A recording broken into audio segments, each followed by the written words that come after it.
आपको श्री गोपाल नारसन का नमस्कार। डिवाइन मिरर हिंदी चैनल में आपका बहुत बहुत स्वागत है। आइए जान लेते हैं आज की कुछ खास चर्चित खबरें। उत्तराखंड में भर्तियों में हुई धांधली के विरोध में छात्रों द्वारा सड़क जाम कर प्रदर्शन करते हुए छात्रों व पुलिस के बीच हुई झड़प पत्थरबाजी तक पहुंच गई और पुलिस ने छात्रों पर लाठीचार्ज कर प्रदर्शनकारी छात्रों की धरपकड़ की।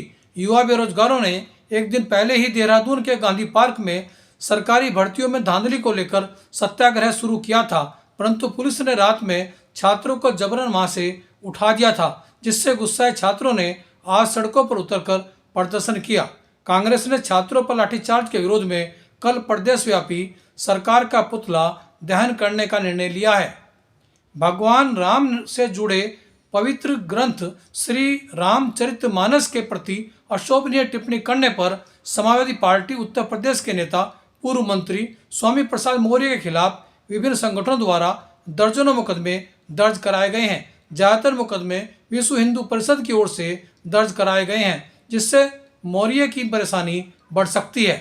नई दिल्ली से उत्तराखंड के चमोली जिले में पर्वतों की ट्रैकिंग पर आए एक दंपत्ति ट्रैकिंग करते हुए रास्ता भटक कर विष्णुप्रयाग में नदी के दूसरे किनारे पर जा फंसे, जहां से बचने का कोई रास्ता नहीं था। सूचना मिलने पर एसडीआरएफ की टीम ने रिवर क्रॉसिंग मेथड का प्रयोग करते हुए रेस्क्यू कर अमित व राखी नामक पति पत्नी की जान बचाई। गूगल मैप के कारण वे रास्ता भटक गए थे।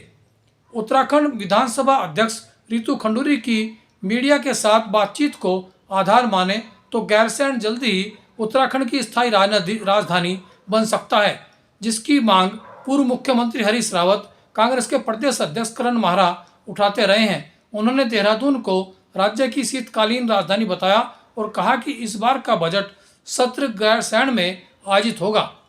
अनैतिक कार्यों में संलिप्त 61 सपा सेंटरों को देहरादून पुलिस ने बंद कराने के साथ ही 32 सेंटरों पर 2,70,000 रुपये का जुर्माना भी लगाया है। पुलिस इस तरह के सेंटरों पर नजर रखे हुए है तथा निरंतर चेकिंग अभियान भी चला रही है।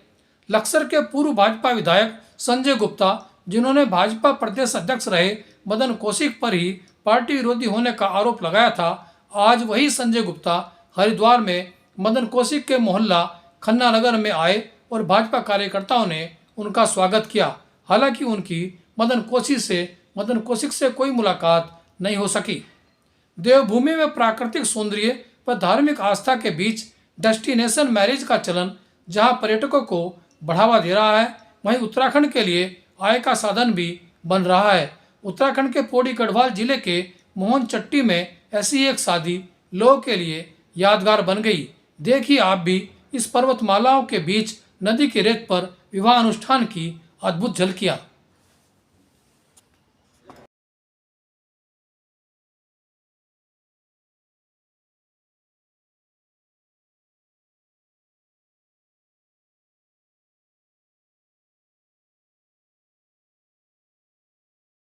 तो श्री गोपाल नारसन का नमस्कार। डिवाइन मेरे हिंदी चैनल में आपका बहुत बहुत स्वागत है।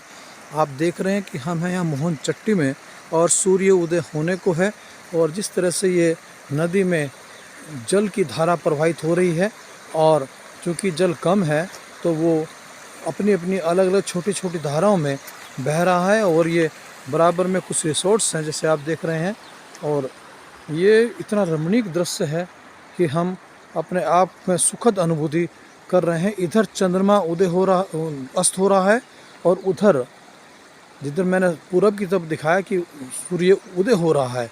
एक तरफ सूर्य के उदय होना, दूसरी तरफ चंद्रमा का अस्त होना अपने आप में एक विलक्षण घड़ी है। और ये जो बीच में आप नदी के बीच में देख रहे हैं एक मंडप सजा है। ये मंडप एक विवाह का मंडप है, एक नव दंपत्ति के जीवन की शुरुआत है जैसा कि आप देख रहे हैं। और सुबह सुबह अमृत बेला के बाद ये एक अनुष्ठान चल रहा है, एक विवाह की रस्में पूरी हो रही हैं। तो इस तरह से एक आजकल एक नया चलन है डेस्टिनेशन मैरिज। वही मैरिज एक अरेंज हो रही है यहाँ पर और इसको दोनों पक्षों के लोग नदी के बीच में बैठ कर के सप्तपदी करा रहे हैं, यानी फेरे करा रहे हैं। तो ये एक अनुपम दृश्य है, चूँकि प्राय जो सप्तपदी है वो रात को होती है, शाम के समय होती है, लेकिन यहाँ प्रातःकाल सूर्य उदय के समय ये सप्तपदी हो रही है। और ये एक अपने आप में एक अद्भुत है। और हम कह सकते हैं कि जो दृश्य है, हम प्रकृति की गोद में रह करके अगर हम अपने जीवन की शुरुआत करें तो ये निश्चित रूप से एक बहुत अच्छा है। और इससे हम कह सकते हैं कि ये वादियों के बीच में रह कर के हम अपने आप को खुश महसूस कर सकते हैं, सुखी महसूस कर सकते हैं, संपन्न महसूस कर सकते हैं, और हम परमात्मा के निकट होने का एहसास कर सकते हैं, क्योंकि यहाँ पर हम योग लगा सकते हैं, परमात्मा को याद कर सकते हैं, अपने पूर्वजों को भी याद कर सकते हैं। और चूँकि ये देवभूमि है, उत्तराखंड है, तो यहाँ पर कण कण में कहते हैं कि भगवान जो है वो याद आते हैं। तो ये एक बहुत सुखद अनुभूति है। जैसे ये गंगा की धारा इस तरह से बहती है, प्रवाहित हो रहा है, और बड़ा शुद्ध जल है, निर्मल जल है, इसमें किसी तरह का कोई दूषित जल नहीं है। तो ये अपने आप एक अमृत के समान है। और कहते हैं कि गंगा तेरा पानी अमृत। तो ये हम आज इस नदी के बीच में एक देख रहे हैं कि विवाह के दृश्य को, कि किस तरह से ये अनुष्ठान हो रहा है नदी के बीच में, जो एक सुखद अनुभूति ही कही जा सकती है। को दृश्य दिखा रहे हैं कि पूरब से जो सूर्य उदय हो रहा है वो अभी तक, अगर हम पूरब की ओर देखें तो चूँकि पर्वतमालाओं के पीछे सूर्य छिपा है तो हमें दिखाई नहीं दे रहा है। नहीं, यहाँ पर जहाँ हम खड़े हैं वहाँ पर अभी तक धूप आई है। लेकिन अगर हम पूरब से पश्चिम की ओर देखें तो आप देखिए कि जो पर्वतमालाएं हैं उस पर धूप की किरणें किस तरह से ये खिल रही है।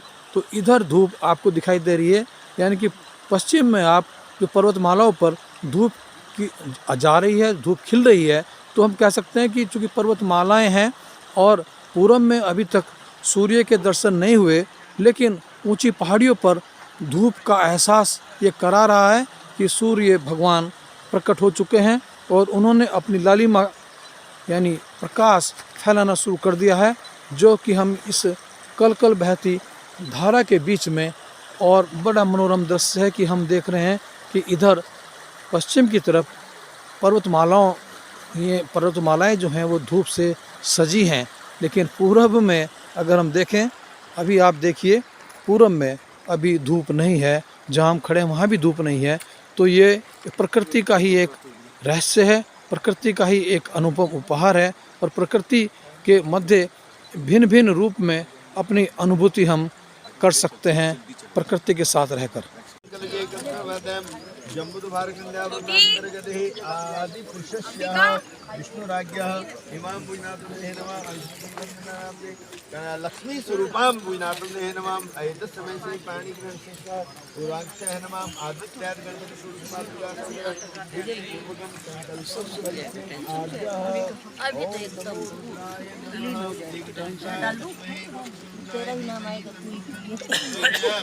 हरि ओम महां देवी देवी